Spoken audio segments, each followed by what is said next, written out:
Vijaya TV நேயர்களுக்கு அன்பு வணக்கம். நம்மோட மூத்த அரசியல் விமர்சகர் திரு ரவீந்திரன் துரைசாமி இணைந்திருக்கிறார். வாருங்கள் அவரோட பேசணும். சார் வணக்கம். வணக்கம் மார்ஷல். இப்போ சமீபத்தில் அண்ணாமலை ஃபாரின் போறாரு. போறதுக்கு 2-3 நாளைக்கு முன்னாடி எடப்பாடியை தட்டுன்னு தட்டிட்டு போறாரு. தற்குறின்றாரு, ஏதோ கொலைப்பழியா அவர் மேல சுமத்துறாரு. அந்த கேஸ்ல இருந்து அவர் தப்பிச்சு வந்தார் அப்படின்ற மாதிரி அண்ணாமலையோட டைரக்ஷன் இப்படி எடப்பாடி பழனிசாமி நோக்கி தீவிரமா நகர்ந்ததுக்கு ஒரு உரையில 2 வாள் இருக்க முடியாது. தான் சுட் பி ரிமூவ்டு பை தான். Diamond cuts diamond. முள்ளால தான் எடுக்கணும். கொங்கு வேளாளர் சமுதாயத்தை சேர்ந்த இளங்கன்று தான் கொலை தெள்ளிய வாழ எடப்பாடி பழனிசாமி வீழ்த்த முடியும். நல்லா யோசிச்சு பாருங்க.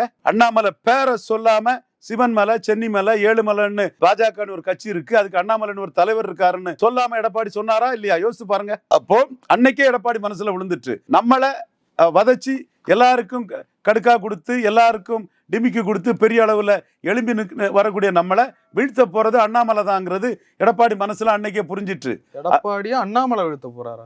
அதுதான் இப்ப 2024 குறிப்பிடத்தக்க அளவு நடந்திருக்கு. 26 முழுமையா நடக்கும். எப்படி குறிப்பிடத்தக்க அளவு நடந்திருக்கு? கோயம்புத்தூர்ல வேலுமணி பிளஸ் செங்கை ராமச்சந்திரனா ராதாகிருஷ்ணன் காலத்திலேயே இவ்வளவு எல்லாம் ஓட்டு வாங்கியிருக்காங்க சார். அது புரியாம தெரியாம சொல்றது. சிபி ராதாகிருஷ்ணன் ஓட்டு வாங்கும்போது ஈஸ்வர அண்ணனுக்கு ஓட்டே கடும் பெர்சன்டேஜ் இருந்தது. மதிமுகவுக்கு ஒரு 4% இருந்தது. தேமுதிகவுக்கு ஒரு 8% இருந்தது. இதெல்லாம் சேர்ந்து தான் சிபி ராதாகிருஷ்ணன் வாங்கினாப்புல. சிபி ராதாகிருஷ்ணன் வாங்கும் போது அன்னைக்கு கட்சி தேமுதிக, 2வது கட்சி பாமகவும் பாஜகவும், சொல்ல போனா 3வது கட்சி தான் பாஜக. அந்த நிலைமையில அன்னைக்கு இருந்தது அந்த கூட்டணிக்குள்ளே. இன்னைக்கு அந்த கூட்டணிக்குள்ள 60% இடம் தாமரை நின்று கட்சியா தாமரை நிற்குது. பாதிக்கு மேற்பட்ட இடத்துல தாமரை நிற்கக்கூடிய அளவுக்கு அண்ணாமலை கொண்டு வந்துட்டாரு. அன்னைக்கு தலைவரா சிபி ராதாகிருஷ்ணன் இருந்த காலகட்டத்தில் பொன் ராதாகிருஷ்ணன் தான். அப்போ தேமுதிக ஓட்டு, மதிமுக ஓட்டு, கொங்கு ஈஸ்வர அண்ணன் ஓட்டு. ஈஸ்வர அண்ணனுக்கே செல்வாக்கு உண்டு கொங்குல. அவரு அன்னைக்கே நான் சொல்லும்போது அண்ணே ஏன் ஓட்டை நீங்கள் அண்ணே சொல்லலைன்னு சொன்னார். உண்மைதானே, உங்களுக்கு ஓட்டு இருந்து நான் அதை மென்ஷன் பண்ணுறேன்னு ஈஸ்வரன் சொன்னேன். ஈஸ்வரன் தான் அந்த அவருக்கு மாநாட்டில் என்ன மட்டும் தான் சிறப்பு அழைப்பாளராக அழைச்சிருந்தாரு. அன்னை ராசினே வாங்கன்னு சொன்னேன். அவர் இன்னைக்கு நாமக்கல்லையும் அவங்க ஜெயித்திருக்கிறாங்க. நான் இதை ஏன் சொல்கிறோம்னா, நான் இதை சொல்கிறதுனால எடப்பாடிக்கு எதிராக சொல்லனால கொங்கு வேளாளர் சமுதாயத்துக்கு எதிரின்னு கொஞ்சம் முதுகலை அற்றவர்கள் வந்து நின்று பிரச்சாரம் பண்ணுவாங்க. அதை தவறுங்கிறக்காக தான் நான் சொல்கிறேன். அப்போ கொலை தெள்ளிய வாழை எடப்பாடியை வீழ்த்தக்கூடிய இளங்கன்றாட்டு அண்ணாமலை வராரு. அண்ணாமலை காலகட்டத்தில் ரெட்டையில் தாமரை கிட்ட டெபாசிட் இழந்து போன தொகுதி 3. யோசிச்சு பாருங்க. தாமரை ரெட்டையிலைய 3வது தள்ளின தொகுதிகள் இருக்குது. மதுரையில் சரவணன் அவர் இதுக்கெல்லாம் போராடினாரு. எடப்பாடிக்கு விசுவாசி தான் அவர் 3வது போயிட்டாரு. ஸோ இந்த இடத்துக்குள்ள அதிமுகவையும் எடப்பாடி பழனிசாமியும் அண்ணாமலை பலவீனப்படுத்தியிருக்காரு. குறிப்பாக கொங்கு பெல்ட்டில் கோயம்புத்தூர், நீலகிரி, தென் பொள்ளாச்சியில் சில தொகுதிகள், திருப்பூரில் சில தொகுதிகள் பலவீனப்படுத்திட்டாரு. அடுத்த கட்டமும் பலவீனப்படுத்துவார். மோடி புரோ கொங்கு வேளாளர் தான் பண்ணுவார். அண்ணாமலையை வச்சு தான் எடப்பாடியை வீழ்த்துவார். இது அண்ணாமலை எங்கே பண்ணக்கூடிய வேலை இல்லை. டெல்லி பாஜகவே அதை செய்துட்டாங்க. அதுக்கு ஒரு எதிர்ப்பு காட்டினா தனக்கு ஏதாவது பதவி கிடைக்காதான்னு தன் தந்தை குமரியானந்த மாதிரி பதவின்னு அலையக்கூடிய தமிழிசை யாரும் அதில் நிற்கிறாங்க. திமுகவை எதிர்த்து பாஜக இந்துத்துவ வர்சஸ் திராவிட இயக்கம்னு கொண்டு வரணும். திராவிட இயக்கம்னா ஸ்டாலின் தான். அதன் மூலமா லாலு யாதவும் நிதிஷ்குமாரும் ஒரு கட்டத்தில் சேர்ந்த மாதிரி, சிவசேனாவும் காங்கிரஸும் சேர்ந்த மாதிரி திமுக பின்னாடி எடப்பாடி நிற்கக்கூடிய ஒரு சூழ்நிலை வரும். அதனால தான் அண்ணாமலை தெளிவாக சொன்னார், பி டீம் ஆஃப் ஸ்டாலின் தான் எடப்பாடி பழனிசாமி. அதனால தான் அவரு எல்லாம் கற்பனைக்கு நல்லா இருக்குமா? திமுக பின்னாடி எடப்பாடி பழனிசாமி அண்ணாமலை சொன்னது விக்ரவாண்டில நடந்ததா இல்லையா மார்ஷல்? நடந்ததா இல்லையா? அது கிரவுண்ட் ரியாலிட்டின்றது வேற சார். இது இவங்களோட தீய சக்தின்னு சொல்லிட்டு வந்த கட்சி சார். அதுதான் நடந்ததா இல்லையா? தீய சக்திக்கு ரெட்டலைக்கு ஓட்டு போட்ட 25% வாக்காளர்கள், சீமானே சொல்றாரு எடப்பாடியை கொண்டு பிரயோஜனம் இல்லை, 25% வாக்காளர்கள் உதயசூரியனுக்கே போட்டுட்டான், அவரு கூட போறதால எந்த பிரயோஜனம் இல்லைன்னு சீமானே பேசக்கூடிய அளவுக்கு இருக்குதா இல்லையா? அது கிரவுண்ட்ல மக்கள் தொண்டர்கள் அது கண்ணுக்கு தெரியாம போயிட்டு இருக்காங்க. அதை விடுங்க, தலைவர்கள் போவாங்களா? எடப்பாடி பழனிசாமி திமுக பின்னாடி போவாரா? இப்ப அரசியல் களம்ங்கிறது 2ஆம் இடத்துக்கு என்டிஐக்கும் எடப்பாடி பழனிசாமிக்கு தான் ஃபைட்டு. தேமுதிக இந்த சைடு வந்துட்டா 18-3-21 இதுவும் ஈக்குவலுங்கிற ரேஞ்சுக்கு ஆயிரும். இதுதான் பொசிஷன். இதுல அண்ணாமலை வீகத்தில் கொங்கு வேளாளர்கள், முத்தரையர்கள், இன்னும் சில வீகங்கள் இருக்குது, எல்லாத்தையும் வெளிப்படையாக சொல்லலை. முத்தரையர்களுக்கு ஒரு ப்ரோக்ராம் போட்டு டெல்லியிலேருந்தே ஒரு இது பண்ண போகிறாங்க. அந்த அந்த ஸ்ட்ராட்டஜிக்கலாக வந்து மத்திய தமிழகத்தில் எடப்பாடி கொஞ்சம் ரெட்டலைன்னு ஓட்டு போடுறாங்க. அந்த சமூகம், அந்த ஒரு சமூகம் இன்னும் ஏமாளியாக ஓட்டு போடுறாங்க. எடப்பாடி ஒரு ராஜ்யசபா கொடுக்கல, எதுவும் கொடுக்கல அந்த சமூகத்துக்கு, என்னாலும் கொஞ்சம் ஓட்டு போடுறாங்க. அந்த ஓட்டை வெட்டி எடுக்கிறது, கொங்கு வேளாளர் ஓட்டில் அதிகம் போகிறது. இப்படி ஒரு ஸ்கெட்சு போட்டு, இன்னும் சில ஸ்கெட்சஸ் இருக்குது, போட்டு எடப்பாடியை 3வது சட்டமன்றத்தில் தள்ளுறது தான் அந்த நோக்கம். அதில் பன்னீர்செல்வம் போன்றவங்களுக்கும் பெரிய முக்கியத்துவம் வரலாம். நான் இது வெறும் வார்த்தையே சொல்லலை. நிதிஷ்குமார் மாதிரி சீமான் போன்றவர்களையும் உள்ளே எடுக்கலாம். கிருஷ்ணசாமிக்கும் இங்கே வரலாம். இவர் பிரேமலதா அம்மையாரும் வரலாம். ஓபிஎஸ் எடப்பாடி கூட சேர்ந்துட்டாருன்னா ஓபிஎஸ் எடப்பாடி கூட சேரதுக்கு வாய்ப்பு இல்லை. நான் எடப்பாடியை இன்னமும் சார் ஒன்றிணைஞ்சிருவாங்க சார், தட்டி விடுவேன். அவர்கிட்ட நான் எங்கே சேர கேட்டேன்னு தான் ஓபிஎஸ் சொல்லியிருக்கிறார். இதுதான் யதார்த்தம். அது கேசி பழனிசாமி என் சகோதரர் முயற்சி பண்ணலாம். பட்டு எடப்பாடிக்கு யூகம் அதுக்கு இடம் தராது. ஓபிஎஸும் இனிமே புடிநிலை இல்லாமல் எடப்பாடியை நம்பி போக மாட்டார். இல்லை, கிரவுண்டில் ஒரு தேர்தல் வியூகத்தில் இது கை கொடுக்குமா? இது ஒரு நல்ல ஸ்ட்ராட்டஜியா? அதிமுகவை பின்னுக்கு தள்ளிட்டு நான் 2வது இடத்துக்கு முன்னேறி அதுக்கு பிறகு டிஎம்கேவோட ஃபைட் பண்ணுவேன்றது. திமுகவை எழுத்து தான் களம் அமையும். அந்த களத்துக்குள்ள இந்துத்துவ ஓட்டு வந்துட்டுங்கிறதுனால தான் அண்ணாமலையை கலைஞர் மெமோரியலுக்கு கையை பிடிச்சி ஃப்ரெண்டில் வாங்கன்னு ஸ்டாலின் கூப்பிட்டாருன்னா அந்த 11.4% தாமரை ஓட்டு தான் காரணம்.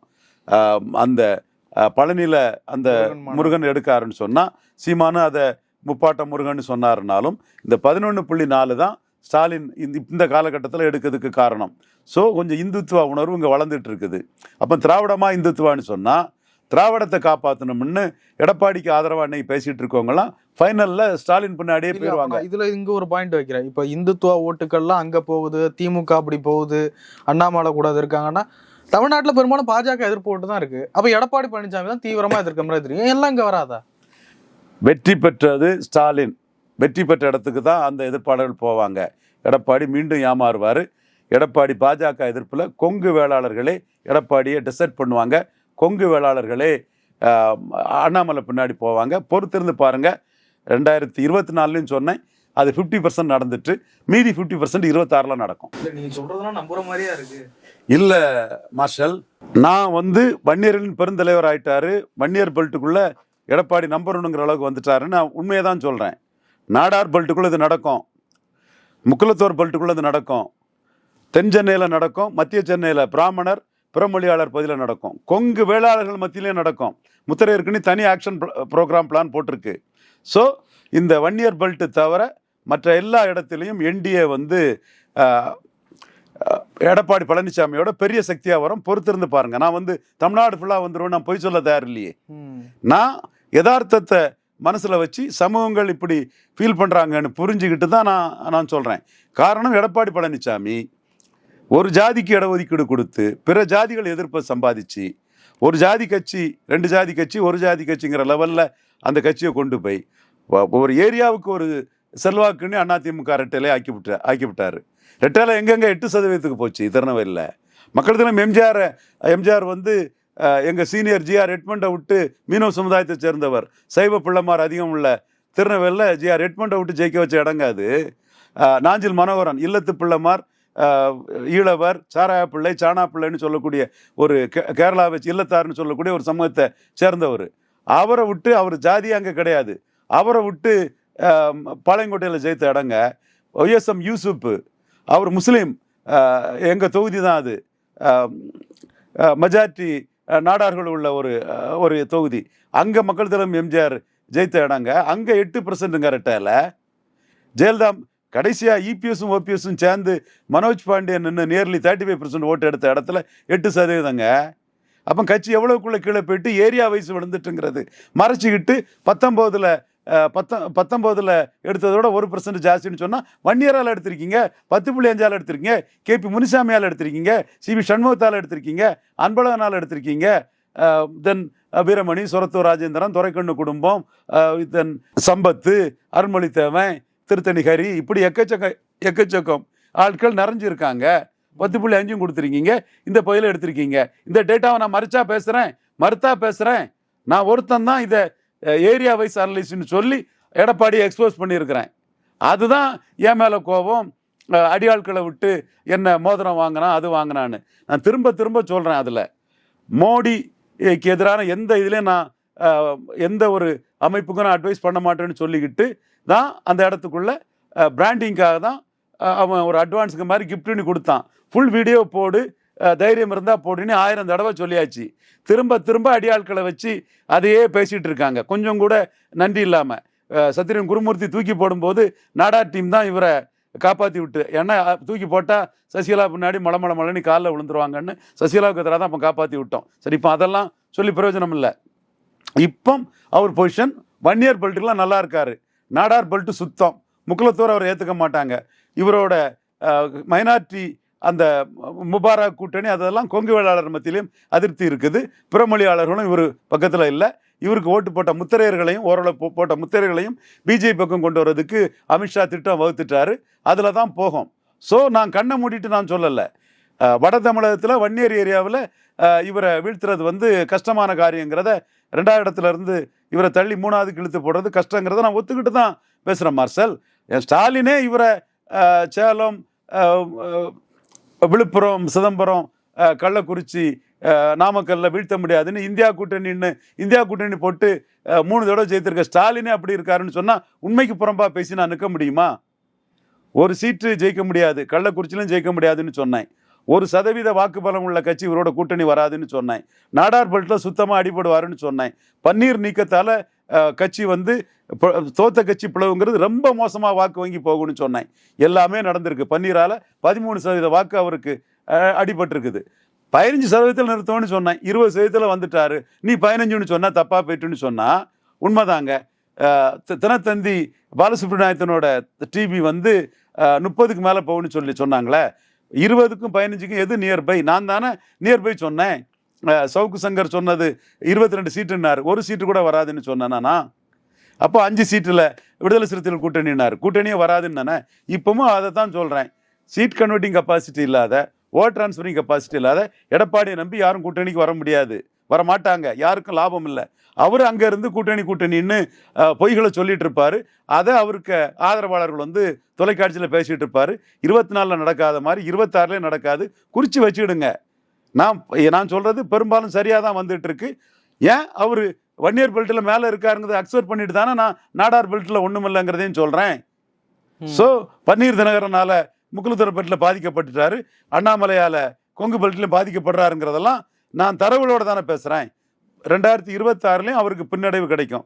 பட் அவர் ஒரு லீடராக நிற்பார். அதை நான் மறுக்க வரல. அளவுக்கு கிரவுண்டில் பலவீனமாக இருக்காருன்றீங்க. கட்சிக்குள்ள அந்த எம்எல்ஏக்கள் சைட்லையாவது ஸ்ட்ரென்த்தாக இருக்காரா?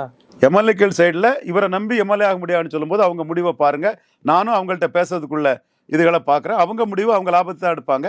சில விஷயங்களை அவங்களுக்கு எக்ஸ்பிளைன் பண்ணக்கு நான் டூர் போகிறேன். அவங்கள்ட்டையும் பேச தான் போகிறேன். அண்ணாமலை ஒரு கமெண்ட் சொல்கிறாங்க, தமிழிசை அதுக்கு மறுப்பு சொல்கிறாங்க. இதில் அவர் அப்படி சொல்லியிருக்க கூடாது. அடுத்த வீடியோவில் இதெல்லாம் தெளிவாக பேசுகிறேன். ஒரு அவசர வேலை இருக்குது. நன்றி மார்ஷல். நன்றி சார்.